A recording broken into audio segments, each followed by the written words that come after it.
Sebelum masuk ke cerita, aku pengen kenalin nih salah satu hosting. Hosting ini sangat favorit nih buat gue. Kenapa bisa gue bilang ini favorit? Karena hosting ini bisa menghasilkan cuan. Namanya apa? Namanya First Story. Nah, buat kalian nih yang gak tahu First Story itu apa, jadi ini adalah platform palu gada baru yang paling keren, lengkap, dan mudah untuk membuat, mendistribusi, dan mengelola podcast kamu. Di First Story ini kalian bisa menggunakan fitur-fiturnya 100% gratis. Kamu bisa mengupload episode terjadwal dan mendistribusikan podcastmu di semua platform hits podcast kesayangan kalian. First Story menyediakan customer service yang luar biasa berkat tim yang berisikan podcaster berpengalaman. Kamu bisa share podcastmu tanpa ribet dengan F-Link yang akan mencakup semua link platform dan sosial mediamu. Dengan First Story Ads, kamu bisa mengakses monetisasi yang mudah dan beneran nih bisa kamu cairkan sesegera mungkin.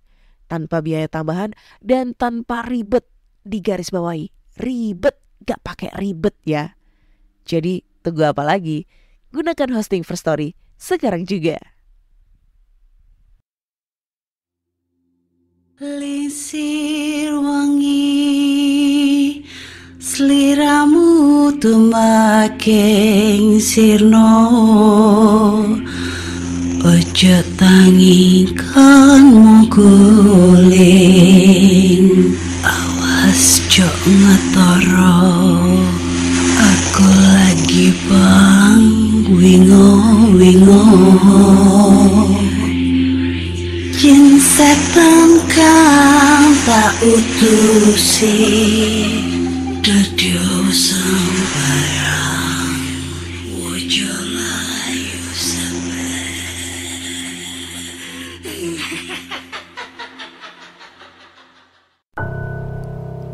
Hai Rek, iya apa kabar? Ketemu lagi dengan aku si Ana di podcast kisah horor. Kita bertemu di episode 240. Berapa ya? 40 berapa ini? Ya, 246. Dan di episode kali ini aku membacakan cerita horor ataupun email berhantu yang sudah dikirimkan teman-teman melalui podcastkisahhoror@gmail.com atau di Instagram podcast kisah horor serta Google Form yang linknya tersedia di bio Instagram podcast kisah horor. Anak kumat lagi, jarang update ya. Kemarin aku lagi sakit terus gue kan juga nyambi tuh ya, selagi sekolah itu libur gue nyambi jadi driver ojek online. Bukan ojeknya tapi nganterin makanan gitu kan online. Pulangnya tuh tengah malam terus, jadi nyampe rumah itu tepar gitu coy. Nah, gue pengen banget tuh gimana sih caranya biar bisa konsisten, itu susah banget ya. Tapi kalau kalian nyemangatin gue terus-terusan kayak gini, gue malah semangat banget tuh bikin konten terus-terusan buat kalian semua. Jadi kalian jangan bosen ya ngedengerin podcast aku. Hai. Oke, langsung aja kita bacain cerita horor nih yang udah numpuk masuk ke email karena udah berapa bulan gak pernah dibacain. Dimarahin gue. Dan cerita pertama ini datang dari siapa ya? Cerita pertama ini datang dari Rahma yang berjudul Duk. Ya, tuh judulnya Duk. Oke. Cerita kali ini saya dapat dari tetangga saya Kak yang bernama Ayunda yang tinggalnya tidak jauh dari rumah saya. Namun kejadiannya terjadi saat ia masih tinggal di Jakarta. Singkat cerita, Ayunda tinggal bersama saudara sepupu perempuannya. Saat itu Ayunda masih belum bekerja karena baru saja mengundurkan diri dari perusahaan tempat ia bekerja sebelumnya. Sedangkan sepupunya bekerja di sebuah pabrik di daerah Cempaka Putih, di mana ia mendapat waktu bekerja yang dibagi menjadi dua, yaitu shift pagi dan shift malam. Rumah yang mereka tempati sebelumnya adalah rumah nenek mereka yang sudah meninggal sekitar setahun yang lalu. Daripada dibiarkan kosong, orang tua Ayunda menyuruhnya menempati rumah itu ditemani oleh sepupunya. Karena kebetulan tempat mereka bekerja sangat dekat dengan rumah peninggalan neneknya itu. daripada harus capek-capek bolak-balik Jakarta Bekasi, lebih baik mereka tinggal di sana saja. Awalnya mereka sangat senang bisa tinggal mandiri di sana. Namun datanglah suatu malam yang tidak akan pernah terlupakan oleh Ayunda. Tengah malam Ayunda tidur sendiri di lantai 2. Sepupunya sedang bekerja shift malam. Ketika Ayunda tengah tertidur pulas, terdengar suara benda jatuh dari arah lantai bawah. Seperti suara tutup gelas terjatuh. Ayunda tidak menghiraukannya. Tubuhnya terlalu lelah untuk bangun hanya untuk melihat tutup gelas yang jatuh. Mungkin cuma ulah cicak atau tikus yang memang sering terlihat berkeliaran di rumah itu. Beberapa detik kemudian terdengar suara langkah seorang seperti sedang menaiki tangga kayu rumah itu. Duk, duk, duk. Kali ini mata Ayunda langsung terjaga. Hening sejenak, lalu tiba-tiba suara seseorang sedang memainkan pegangan pintu. Namun bukan pintu kamarnya, melainkan pintu balkon yang berseberangan dengan kamar yang ia tempati saat ini. Suaranya seperti sedang berusaha membuka pintu yang terkunci itu. Bulu kuduk Ayunda langsung merinding. Berjuta pertanyaan dan rasa takut memenuhi pikiran dan hatinya saat itu. Siapa itu? Pencuri atau sesuatu yang lain? Tubuhnya saat itu langsung membatu. Tidak bisa bergerak sama sekali. Keringat dingin mengucur deras di sekujur tubuhnya. Di sela-sela keheningan malam itu terdengar jelas suara seseorang dari lantai bawah. "Sini, turun aja, jangan takut." Terpikir bahwa suara itu sangat mirip dengan suara neneknya. Ketakutan Ayunda semakin menjadi-jadi. Ia langsung memejamkan matanya, berusaha untuk tidur kembali. Tapi sulit sekali rasanya. Suara-suara aneh di luar tidak lagi terdengar. Tanpa disadari, ia kembali tidur dengan tubuh yang masih tidak bisa digerakkan. Begitu azan subuh berkumandang, Ayunda kembali terbangun dengan tubuh yang sudah bisa digerakkan lagi. Perasaan tenang saat ia mendengar suara azan tersebut. Ayunda menceritakan peristiwa horor tersebut pada sepupunya. Jadilah mereka berdua ketakutan setiap malam datang. Terutama Ayunda yang kadang tidur sendiri saat sepupunya bekerja shift malam. Suara langkah seseorang yang sedang menaiki tangga kerap kali terdengar ketika tengah malam tiba. Hal itu yang membuat mereka memutuskan dengan mantap untuk tidak lagi tinggal di rumah itu dan mencari kontrakan atau kos-kosan baru di daerah sana. Terima kasih Kak, sudah dibacakan cerita dari pengalaman teman saya ini.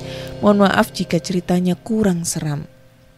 Oke, thank you Rahma buat ceritanya ya. Opening yang sangat kalau gue bisa bilang mungkin si Ayunda ini ngimpi kali ya. Mimpi. Kenapa gue bisa bilang mimpi? Ya memang karena posisinya pada saat itu dia lagi tidur coy. Bangun-bangun di subuh hari dengan badan yang bisa digerakkan semua. Ini bisa dibilang lagi dia adalah ketindihan ya. Tak kenapa nih ya, beberapa kali gue di beberapa episode terakhir ini ya, episode kemarinnya lagi tuh sering banget ceritanya itu tentang ketindihan. Padahal sebenarnya ketindihan itu bisa dipikir pakai logika gitu ya, pakai nalar. Kenapa kok bisa ketindihan gitu? Tapi ya gimana ya, kita harus mengapresiasikan cerita orang. Karena gue gak mau dihujat lagi. Ya itu, gue kira sih mungkin lu halu kali ya Yunda ya. Atau mungkin karena lu lagi tidur posisinya, jadi mungkin kamunya itu mimpi gitu. Mimpi yang kebawa jadi kenyataan. Tapi sebenarnya kamu itu lagi apa ya, di bawah alam sadar gitu loh. Paham gak sih? bawa alam sadar gitu, terus lu berasa kayak lu lagi mimpi padahal lu ngiranya itu nyata. Nah itu bisa jadi tuh karena kecapean bekerja seharian, akhirnya otot-otot apa segala macam, terus pikiran otak melayang kemana-mana, akhirnya lu tersuges kejadian hal yang seperti itu. Di satu sisi lain, rumahnya ini kan sebelumnya kan kosong tuh, terus ditempatin sama Ayunda sama sepupunya, yang akhirnya membuat suatu cerita-cerita horor di sana. Kayak gitu guys. Bisa diterima ceritanya dari Ayunda? Ya. Kalau kalian menilai ini ceritanya real atau enggak atau halu, kalian bisa tulis di kolom komentar di platform kesayangan kalian ya. Kalau ngedengerin podcast gue, ya dengerin dong makanya. Next, lanjut ke cerita berikutnya. Cerita berikutnya ini, waduh, panjang anjay. Oke, kita bacain langsung aja ya. Judulnya adalah Pengalaman Hidup Saya. Oke, kenalkan nama saya Elisa Aryani. Inilah kisah pengalaman hidup saya. Saya menikah dengan suami di tahun 2014. Setelah menikah 3 bulan, kami pun ingin hidup mandiri, terlepas dari orang tua dan mertua. Setelah memilah dan memilih tempat mana yang akan kami tuju, akhirnya suami memutuskan untuk tinggal di Tanah Hulu, daerah Kutai Barat, tepatnya di Resak Kampung. Karena di sana ada teman suami yang sudah dianggap seperti saudara. Saya sangat senang karena saya belum pernah merasakan namanya merantau dan tinggal di kampung orang. Maklum, saya orangnya suka traveling. Setelah fix akan ke Tanah Hulu, malamnya saya mengemasi barang yang akan dibawa sambil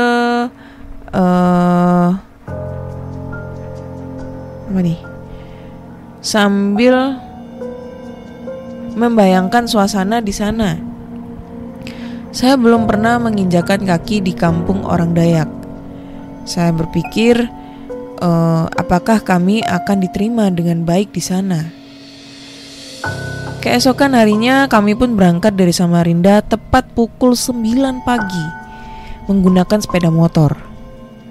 Entah kenapa pas sampai perjalanan di daerah Tenggarong, saya langsung drop, pusing dan muntah-muntah.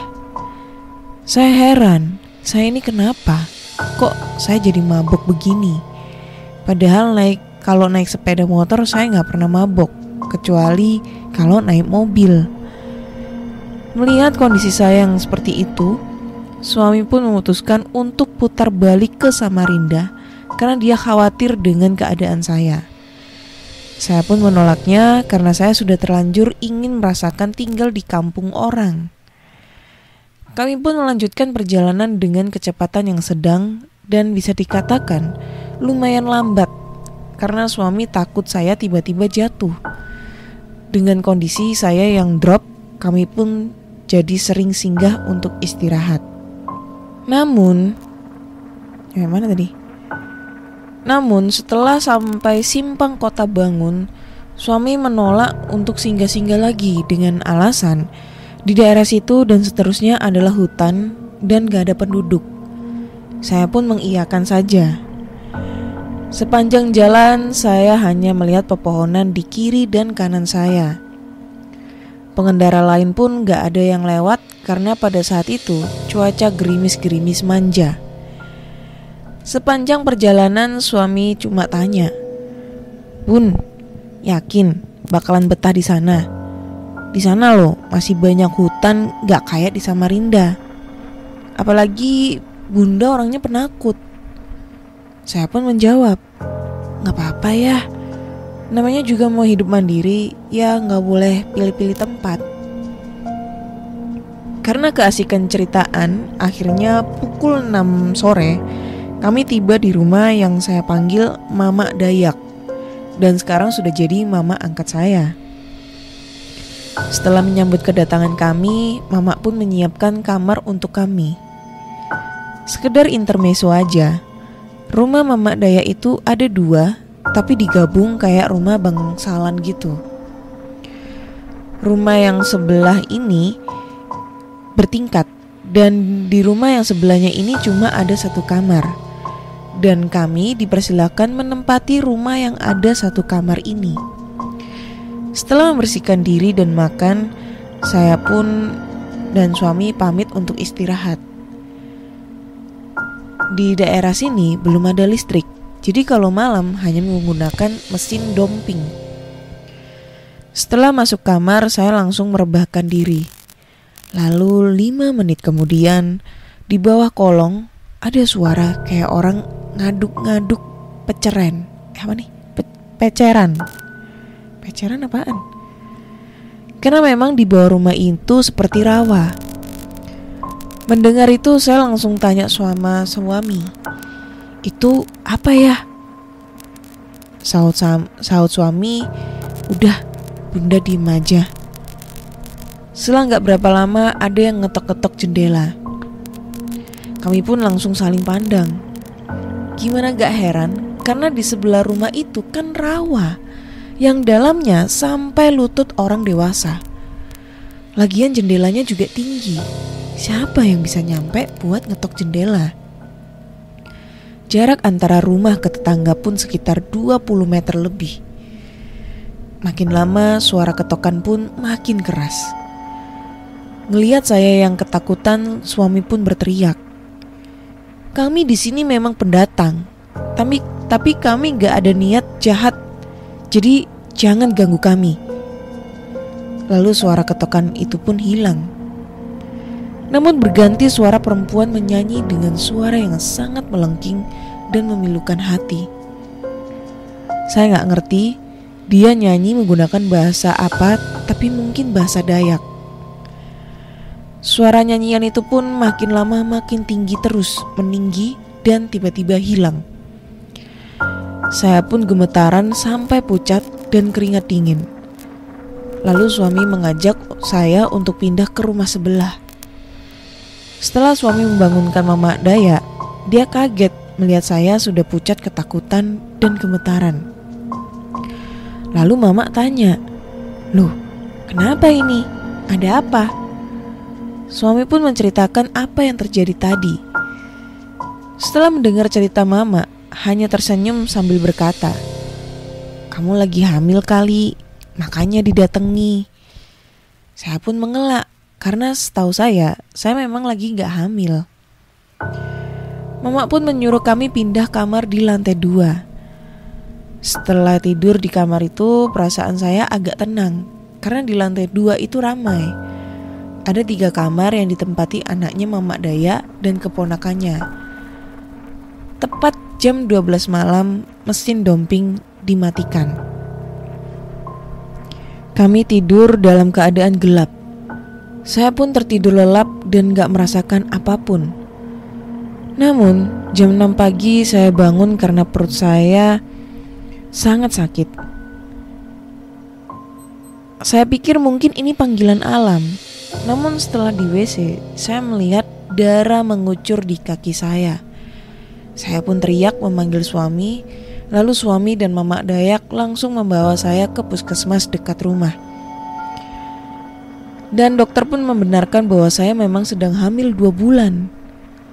Setelah tahu bahwa saya sedang hamil, suami pun menjaga saya dengan ekstra karena saya sangat drop selama hamil. Kehamilan saya pun memasuki usia 3 bulan. Waktu itu di rumah gak ada air sama sekali buat mandi atau cucian. Lalu Mama Dayak menyarankan agar kami cucian dan mandi di tempat nenek di ladang. Karena di sana ada sumber mata air yang gak pernah kering. Tempatnya jauh, sekitar 1 jam lebih. Kalau gak salah nama tempatnya itu Trans. Kami pun berangkat ditemani oleh anaknya Mama Daya dan istrinya. Ada juga 3 keponakannya Mama Daya yang ikut. Kami pun berjalan melewati jalan yang banyak batu-batuannya.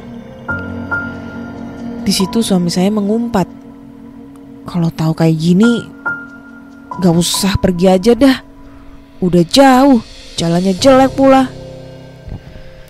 Suami takut kalau saya keguguran kalau melewati jalan berbatu karena kandungan saya lemah. Karena suami mengumpat seperti itu, saya pun diam aja. Karena saya yang salah, saya yang maksa buat pergi. Maklum, namanya di kampung orang, jadi saya pengen jalan-jalan. Setelah 1 jam melewati jalan berbatu, kami pun tiba di ladang nenek. Di sana itu cuma ada pondoknya nenek. Selebihnya ya hutan. Listrik pun gak ada sama sekali. Jadi mereka menggunakan lampu pelita. Setelah tiba, saya pun langsung mandi dan cuci. Setelah selesai, kami juga dijamu makanan sama nenek. Karena keasikan bercerita, gak terasa udah jam 5 sore. Kami pun pamit pulang sama nenek. Sebelum menyalakan motor, suami berkata sama keponakannya Mamak Dayak, "Ada jalan lain kah selain lewat jalan tadi? Aku gak mau lewat sana lagi. Kasian istriku nanti keguguran kalau lewat jalan tadi." Lalu keponakan Mamak Dayak pun menjawab, "Ada jalan lain yang lebih dekat. Gak sampai setengah jam udah nyampe di jalan raya. Tapi jalan pintasnya itu di tengah hutan belantara." Suami pun menyahut, "Iya gak apa-apa, yang penting cepet nyampe. Udah sore juga soalnya, udah mulai gelap." Kami pun bergegas jalan. Karena kami ada 3 motor, jadi yang paling depan itu keponakannya Mamak Dayak. Mereka bonceng 3. Di belakangnya ada anaknya Mamak Dayak dengan anak istrinya. Dan saya sama suami pun paling belakang. Namun ini kesalahan besar karena kami memilih jalan pintas. Awalnya saya dan suami gak merasakan ada yang aneh. Namun semakin lama kami semakin masuk ke dalam tengah hutan belantara yang sepertinya gak pernah dimasukin orang. Hutannya sangat lebat. Jangankan orang yang masuk hutan itu, cahaya matahari aja gak bisa masuk saking lebatnya itu hutan. Jalanan pun sangat becek. Setelah melewati jembatan kecil yang sudah rapuh, saya pun turun dari motor karena jalannya menanjak dan sangat licin. Suami pun berpesan sama saya, "Bun, jangan nengok ke belakang, jangan nengok ke kiri dan kanan. Pokoknya pandangan lurus aja ke depan." Saya nurut aja, karena kalau suami udah pesen kayak gitu, berarti ada apa-apanya ini. Soalnya suami saya itu tipikal bisa melihat makhluk halus. Saya pun berjalan terus menanjak mengikuti yang lain yang sudah jauh di depan. Setelah sangat jauh, saya kok gak ada dengar suara motor suami. Lalu anaknya Mamak Dayak pun teriak panggil suami saya. Tapi suami saya gak ada jawaban dan akhirnya disusullah sama anaknya Mamak Dayak ini tadi. Betapa kagetnya begitu melihat suami saya yang berusaha mendorong sambil ngegas motor, tapi motornya tuh gak bergerak sama sekali. Aneh, padahal motor anaknya Mamak Dayak dan keponakannya bisa aja melewati jalan tadi. Anaknya Mamak Dayak pun membantu untuk mendorong motor. Sambil mendorong motor, suami saya pun bertanya, "Kamu gak denger kah dari tadi aku teriak-teriak panggil kamu?" Lalu anaknya Mamak Dayak menjawab, "Aku juga tadi manggil kamu karena aku gak ada dengar suara motormu." Setelah suami sampai di tempat saya menunggu, suami pun menghampiri saya, memeluk, mengusap kepala sampai ujung kaki saya. Saya gak tahu dia sedang apa, soalnya mulutnya komat kamit sambil mata terpejam. Hari pun semakin gelap. Kami melanjutkan perjalanan di dalam hutan tersebut. Saya yang gak pernah peka akan kehadiran makhluk halus, tiba-tiba saya merasa di sekeliling saya itu seperti banyak orang yang penuh, sesak, dan melihat kami. Saya pun hanya memejamkan mata karena ketakutan sambil meluk suami. Saya merasakan jalan yang kami lewati ini semakin lama semakin sempit. Karena di kiri dan kanan kaki saya terkena rerumputan, dan fixnya lagi, Di dalam hutan itu sudah gelap gulita seperti malam. Saya hanya membaca doa dalam hati, jangan sampai kami tersesat dan gak bisa keluar dari hutan ini. Namun dari kejauhan, saya mendengar suara kendaraan berlalu lalang. Saya pun merasa lega. Yang bikin saya gak habis pikir setelah melewati jembatan bambu yang sudah reot, tiba-tiba langit menjadi terang. Dan gak lama kemudian, kami pun tiba di jalan raya. Sepanjang jalan raya, saya melihat dari spion wajah suami saya kok lain. Tatapannya kosong, badannya dingin, dan gak ada negur saya sama sekali. Saya pikir mungkin dia marah sama saya. Namun pas sampai di rumah, suami saya langsung masuk kamar dan duduk di pojokan kamar sambil menggeram. Saya pun mendekat dan bertanya, kenapa dan ada apa? Dan betapa kagetnya saya ketika dia menoleh, bola matanya itu putih semua. Gak ada bola matanya yang hitam. Saya pun terus mendekati, namun suami saya berjalan jongkok mundur menjauhi saya. Semakin saya mendekat, dia semakin menggeram. Gak pakai 1, 2, 3 lagi, saya pun langsung memeluk erat suami saya. Dan dia gak bisa memberontak. Saya merasakan tubuhnya yang dingin tiba-tiba menjadi hangat. Geramannya pun menghilang. Gak lama kemudian, suami saya langsung muntah dan muntahnya itu berupa lumpur. Setelah menenangkan suami, saya pun bertanya, apa yang terjadi? Suami saya pun menjelaskan, Bunda ingat gak waktu ayah meluk terus usap bunda mulai kepala sampai ujung kaki itu, ayah nitip kodamnya ayah buat jaga bunda sama adik. Karena di sekeliling hutan tadi banyak pejuang Dayak zaman dahulu. Mereka gak suka karena kita masuk wilayahnya. Soalnya hutan itu jarang dijamah sama manusia. Lalu ada piaraannya Panglima Dayak ikut-ikut juga. Dan alhasil masuk dalam tubuhnya ayah. Untungnya bunda ngambil tindakan cepat karena piaraannya Panglima Dayak itu takut sama kodamnya ayah yang ayah titip sama bunda. Setelah mendengar itu saya pun gak mau memikirkannya lagi. Yang penting saya, suami, dan adik dalam perut gak kenapa-napa. Beberapa hari kemudian suami pun mendapat panggilan kerja di perusahaan sawit di Muara Siram.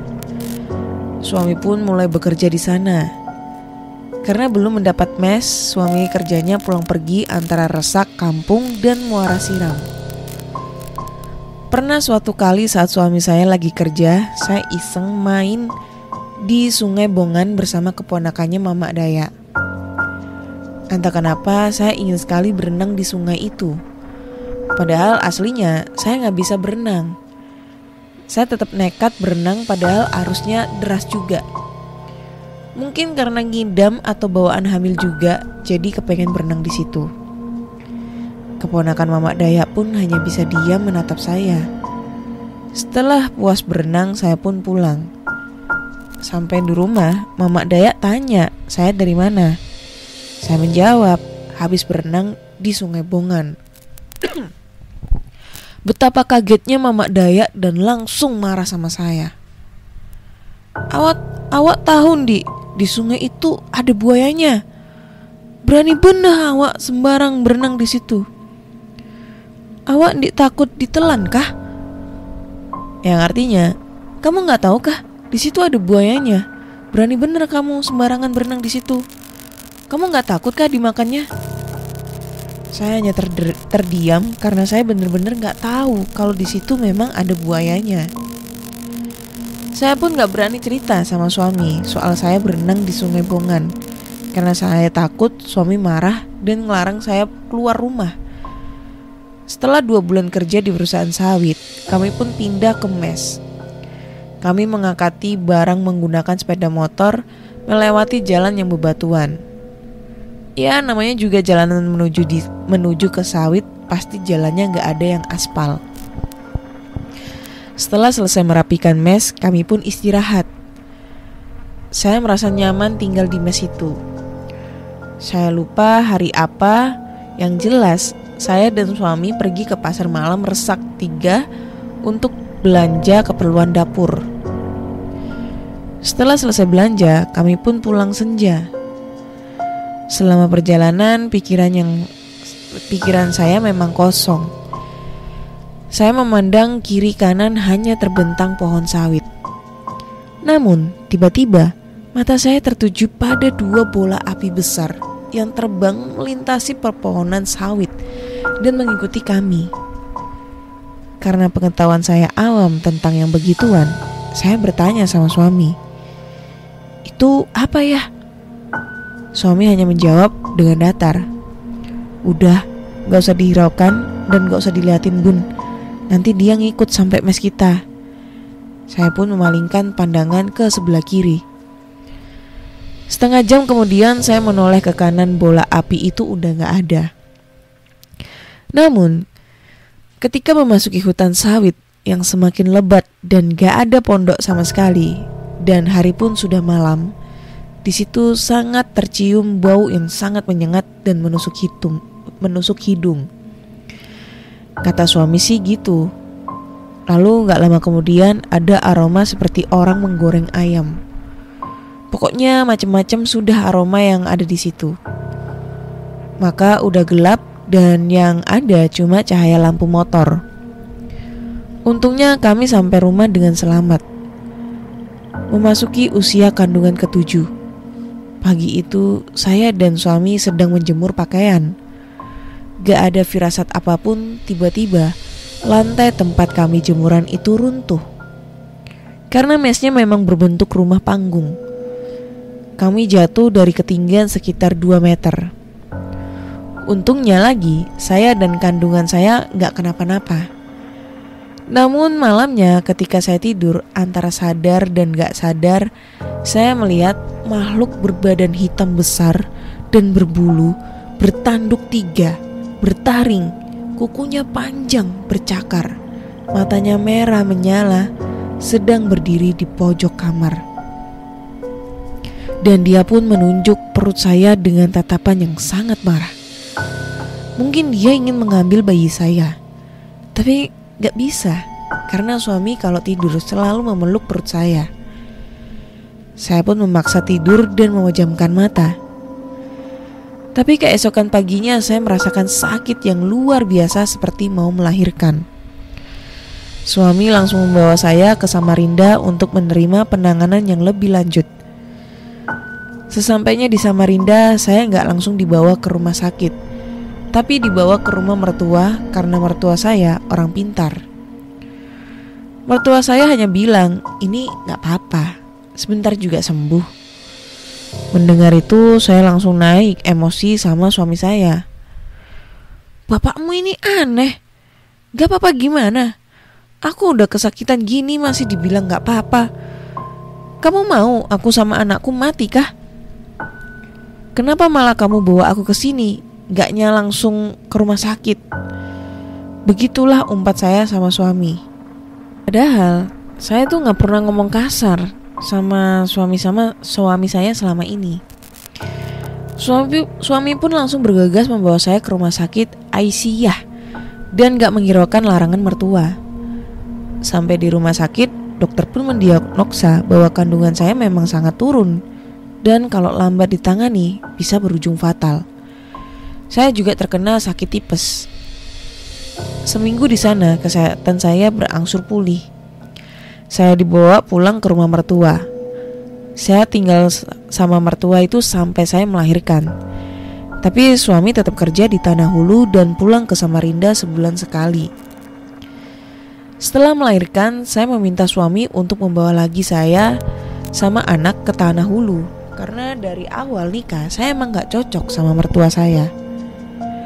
Awalnya suami menolak dengan alasan kalau saya sama anak takut kenapa-napa, karena di sana itu masih banyak makhluk halusnya. Namun saya tetap membujuk, akhirnya suami pun luluh juga.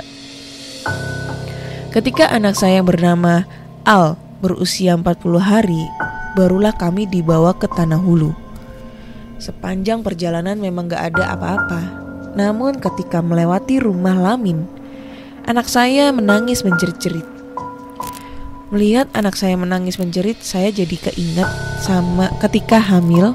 Saya pernah ke rumah Lamin karena ada acara. Saya lupa nama acaranya apa. Yang jelas acaranya itu seekor kerbau diikat di patung ukiran dari kayu ulin. Lalu beberapa orang menusuk kerbau itu dengan mandau sampai kerbau itu mati. Anjay, serem cuk. Setelah mati, kepala kerbau itu diletakkan di rumah Lamin. Ketika saya hamil dan menuju rumah Lamin, bayi yang ada di dalam perut saya itu menendang dengan keras. Sepertinya saya gak dibolehkan ke sana. Semakin saya mendekati rumah Lamin tersebut, perut saya semakin sakit. Karena apa anjay, prakruk, takut cuk. Karena ditendangi sama bayi yang ada dalam perut saya. Akhirnya saya pun mengurungkan niat saya ke rumah Lamin. Cukup sudah flashbacknya. Setelah melewati rumah Lamin, anak saya langsung tidur dan tenang. Saya pun tiba di rumah Mamak Dayak. Karena memang saya gak langsung ke mes. Soalnya kasihan supir travelnya kalau dibawa masuk ke mes sawit. Takut dia gak bisa keluar karena jalannya berkelok-kelok. Saya aja kalau pergi sendirian kadang masih nyasar. Oke, lanjut. Semalam tidur di rumah Mamak Dayak. Besok paginya saya sama suami langsung berangkat ke mes. Dan ternyata suami sudah pindah mes. Mes yang sekarang ini lebih nyaman dan lebih besar. Saya melewati hari-hari di mes ini, dan saya gak pernah merasa takut lagi. Gak kayak dulu waktu hamil muda yang selalu minta ikut sama suami kalau dia kerja lembur sampai tengah malam di kantor. Saya merasa aman dengan kehadiran Al, anak saya. Bahkan ketika saya ke hutan mencari sayuran, saya selalu membawa Al yang masih bayi, karena dia seperti pelindung saya. Sampai suatu malam saat suami saya kerja lembur, waktu itu Al berusia kurang lebih 3 bulan. Saya sedang memasak di dapur. Tiba-tiba saya kaget mendengar suara Al menggeram sambil tengkurap dan memukul-mukul lantai sambil matanya melotot gak berkedip mendongak ke atas. Saya histeris, anak saya kenapa? Pas saya pegang, badannya itu panas dan kaku. Anak umur 3 bulan kok bisa tengkurap? Lagian dia tadi sedang tidur di atas kasur. Kenapa bisa dia langsung ada di bawah depan pintu sambil menggeram seperti itu?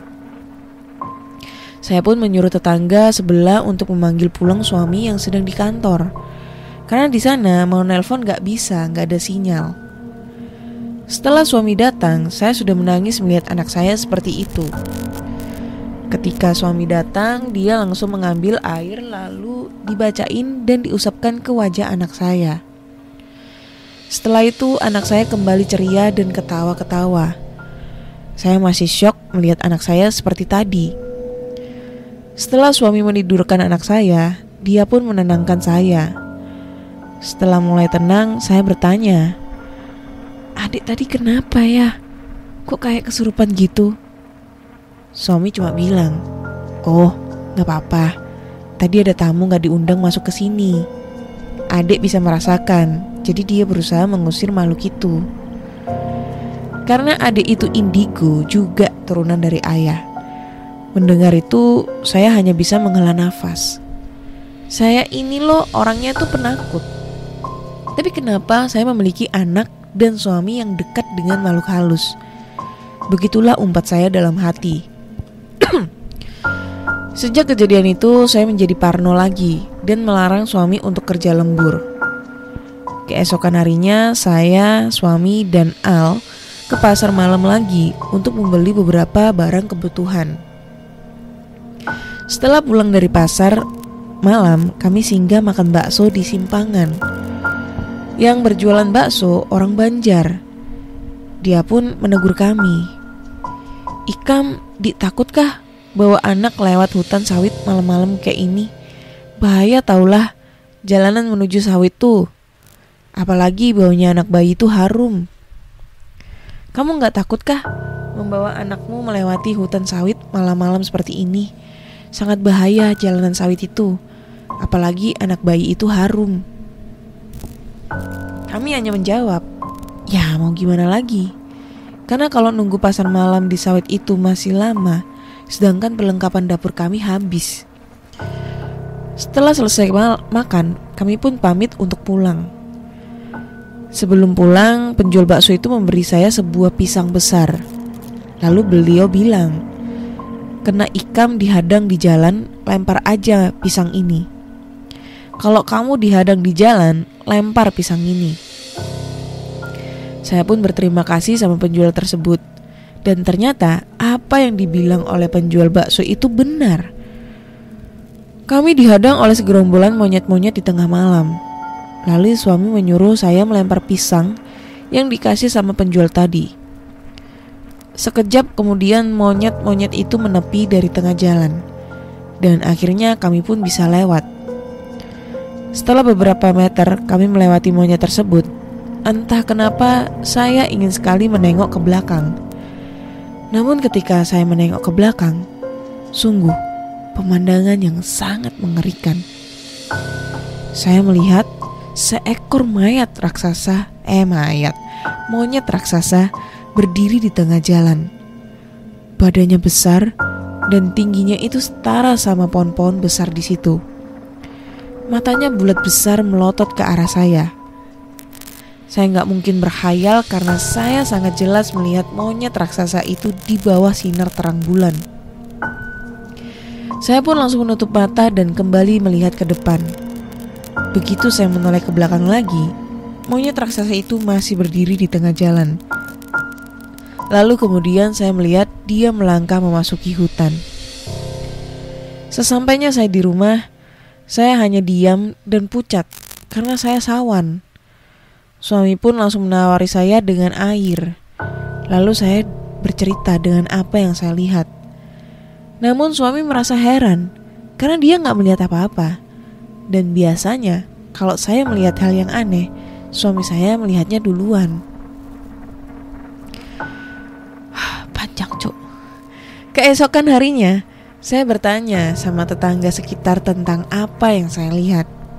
Dan mereka pun membenarkan bahwa memang ada raja monyet di daerah yang kami lewatin tersebut. Setelah bergosipan sama tetangga, suami ngajak saya ke rumah Mamak Daya. Karena suami hari Sabtu dan Minggu itu libur. Kami pun berangkat sore hari. Sesampainya di sana, belum kami duduk 5 menit, datanglah adiknya Mamak Daya ini. Mereka datang 3 orang. Setelah mereka ikut berbincang dengan kami, tiba-tiba om itu ngajak suami saya untuk mencari durian di tengah hutan. Mendengar itu Mamak Daya ngelarang suami karena kami kan pendatang. Lagian di sana itu angker. Ada kuntilanak hitam yang suka makan, mohon maaf ya, kelamin laki-laki. Saya pun dengan tegas melarang suami untuk ikut. Namun 3 orang adik Mamak Daya ini gak menghiraukan perkataan Mamak Daya. Berangkatlah mereka pas senja dengan menempuh perjalanan jauh. Namun tepat jam 12 malam, mereka tiba di rumah dengan tergesa-gesa dan wajah yang pucat pasi. Setelah tenang, mereka pun mulai bercerita apa yang terjadi. Awalnya begini, mereka bertiga ini dudukan di pondok sambil berceritaan. Lalu mereka memutar musik di HP dengan sangat nyaring. Gak lama kemudian dari arah rerumpunan bambu ada suara perempuan menangis. Lalu lama-lama berubah menjadi tawa yang sangat mengerikan. Mereka kira mereka sedang dikerjain sama seseorang. Salah satu dari mereka menantang dengan berteriak, "Woi, siapa kamu? Gak usah nakutin. Kamu loh cewek sendirian, sedangkan kami laki-laki bertiga. Apa kamu gak takut sama kami?" Setelah itu suara tawa wanita itu hilang dan suasana hening seketika. Bahkan suara hewan malam pun gak berbunyi sama sekali. Yang ada hanya angin semilir.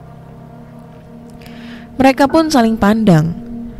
Setelah mereka rasa wanita itu sudah pergi, mereka mencarinya di rerumpunan bambu. Setelah dicari ke sana kemari tapi nggak menemukan, mereka memutuskan untuk kembali ke pondok. Namun betapa kagetnya mereka ketika melihat wanita yang berpakaian hitam dengan rambut panjang terurai sedang duduk bergelantungan di atas pondok sambil tertawa cekikikan menatap mereka. Mereka pun langsung lari terbirit-birit. Hantu itu pun mengejar mereka dengan terbang di atasnya. Mereka terus lari dan berlari mengitari hutan. Mereka gak merasa takut dengan hewan buas.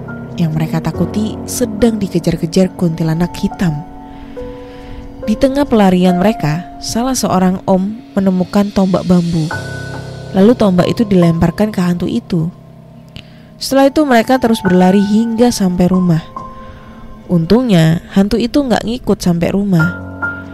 Mama Dayak pun ketawa. Kapok, sudah dibilangi gak usah pergi, masih aja pergi. Hantunya itu jahat, susah penangkalnya.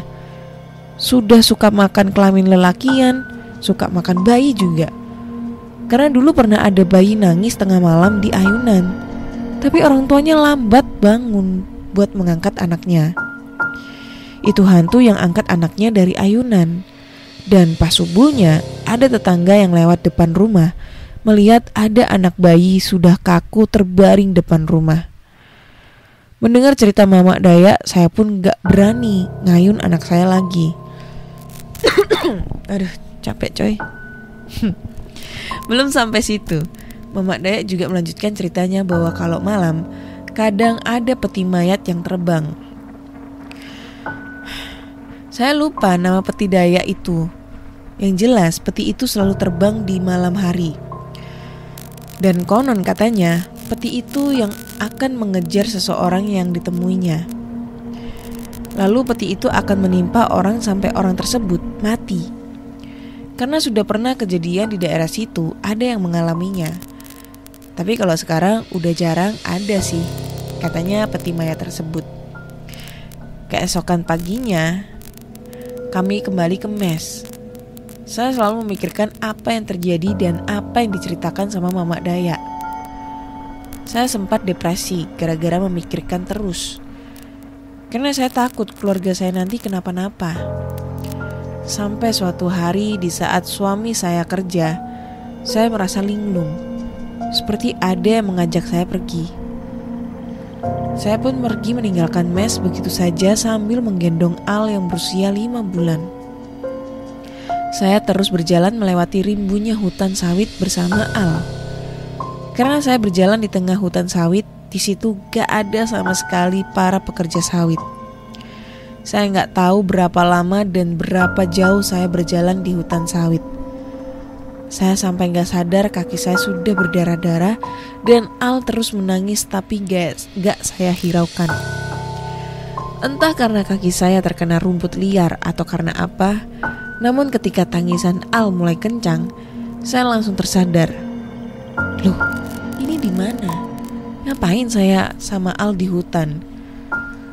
Saya pun langsung duduk di bawah pohon sawit yang sangat besar dan rindang untuk menenangkan Al sambil menyusuinya. Saya pun melihat di sekeliling, gak ada sama sekali tanda-tanda ada pekerja sawit. Setelah Al tidur, saya pun terus berjalan mencari jalan pulang. Mungkin ada sekitar 1 jam saya berjalan.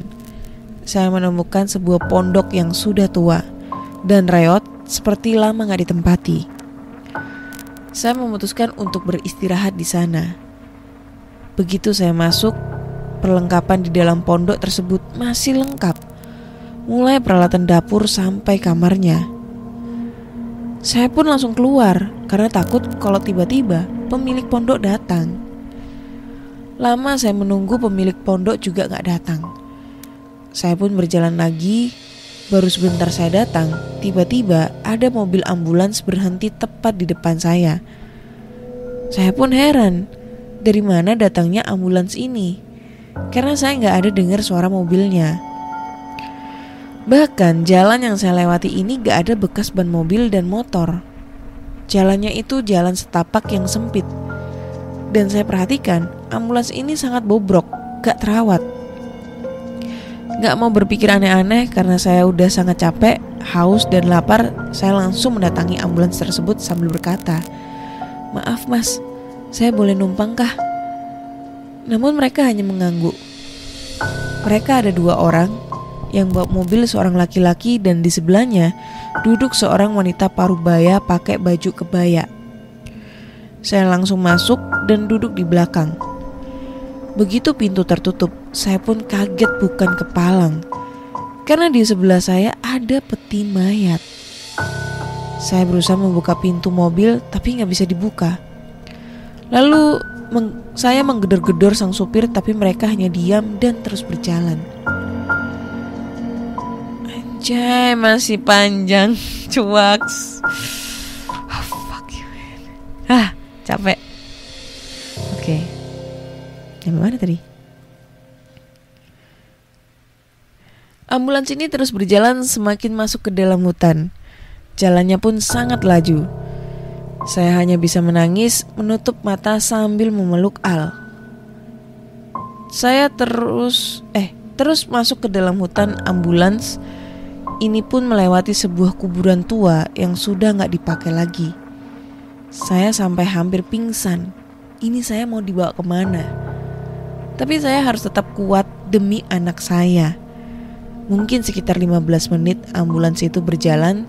Tiba-tiba dia menghentikan mobil di sebuah jalan raya yang saya gak tahu itu di mana.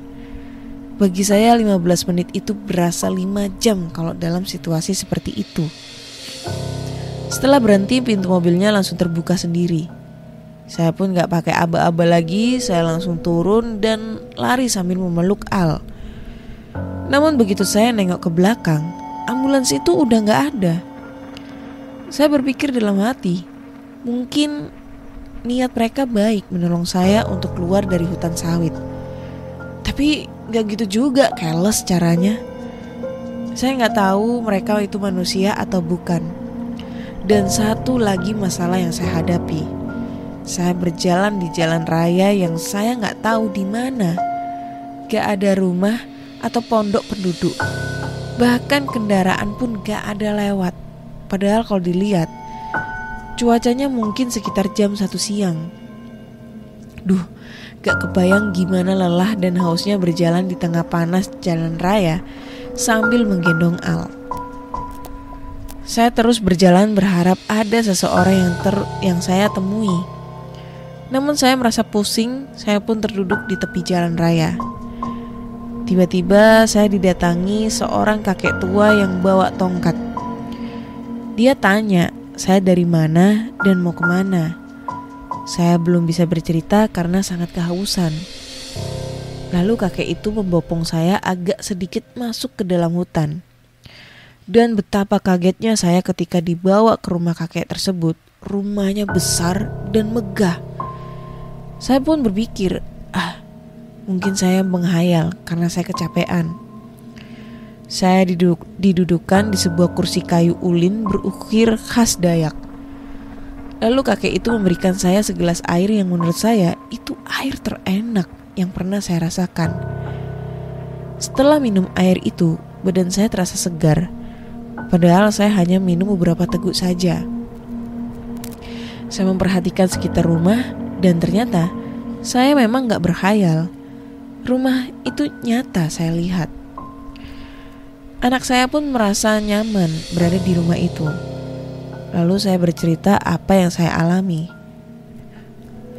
Kakek itu hanya tersenyum seraya berkata, "Nak, kamu itu polos. Kamu gak kayak suami sama anakmu yang memiliki kelebihan. Makanya kamu gampang diganggu sama makhluk lain." Setelah cukup beristirahat, saya pun pamit pulang. Sebelum pulang, kakek itu memberi saya sebuah batu putih yang halus sebesar telur ayam. Dia suruh saya menjaga dengan baik batu itu. Lalu kakek mengantar saya keluar dari rumahnya. Saya pun mendadak kaget karena sekitar 10 meter dari rumah kakek ternyata sudah banyak rumah penduduk. Dan saya pun tahu bahwa itu sudah di daerah resak kampung. Kakek itu pun meminta maaf karena cuma bisa mengantar sampai situ, gak bisa ngantar sampai rumah. Saya pun sangat berterima kasih. Saya berjalan meninggalkan kakek itu. Namun ketika saya menengok ke belakang, rumah dan kakek itu sudah gak ada. Saya gak mau mikir apa-apa lagi, yang penting saya bisa pulang. Saya menuju rumah Mamak Dayak dan ternyata di situ sudah ada suami saya. Dia berkata bahwa saya sudah pergi selama 3 hari. Padahal perasaan saya hanya seharian saja saya pergi. Kami pun kembali ke mes. Setelah tiba di mes, ternyata sudah banyak orang yang menunggu. Bahkan beberapa di antara mereka mendatangi saya dan bercerita. Katanya mereka melihat saya melewati hutan sawit. Mereka memanggil saya, tapi saya gak menghiraukan. Suami pun berkata, "Sudah, istri saya jangan diajak cerita dulu, biar gak depresi lagi." Malamnya pun saya menceritakan suami apa yang saya alami. Setelah selesai cerita, suami langsung meminta batu putih itu. Namanya saya gak ngerti itu batu apa ya. Saya langsung kasih aja ke suami. Namun semua mendadak berubah. Setelah memegang batu itu, suami saya jadi pemarah dan kasar. Bahkan gak segan untuk memukul saya. Melihat suami saya yang kalap mata seperti itu, saya udah gak tahan lagi. Saya pun memutuskan untuk pergi ke rumah Mamak Dayak. Lalu Mamak Dayak ngasih saya uang untuk ongkos pulang ke Samarinda. Sesampainya di Samarinda, saya langsung diobatin lagi sama nenek saya. Sekitar 2 bulan saya di Samarinda, suami pun gak ada nyusul sama sekali. Di situ saya berpikir, mungkin suami saya ini sudah gak respect dengan saya dan Al. Dan ternyata benar. Suami saya memiliki Will. Apa itu Will? Will. Wanita idaman lain. Mungkin ya, gak tahu. Will. Di situ saya memutuskan untuk pisah sama suami. Namun saya gak menyesal, karena saya sudah diberi seorang anak yang bisa melindungi saya di alam nyata maupun alam mimpi. Karena saya sering diteror lewat mimpi, bahkan hampir membunuh saya. Saya mencoba bangun dari mimpi tapi gak bisa. Akhirnya saya bisa terbangun karena mendengar teriakan anak saya, "Bunda." Di situ saya sadar, meski udah gak sama suami, tapi saya masih memiliki anak yang saya harapkan bisa melindungi saya sampai dia dewasa nanti. Begitulah pengalaman hidup saya, Kak. Mohon maaf kalau terlalu panjang dan banyak sesi curhatnya. Sekian dan terima kasih.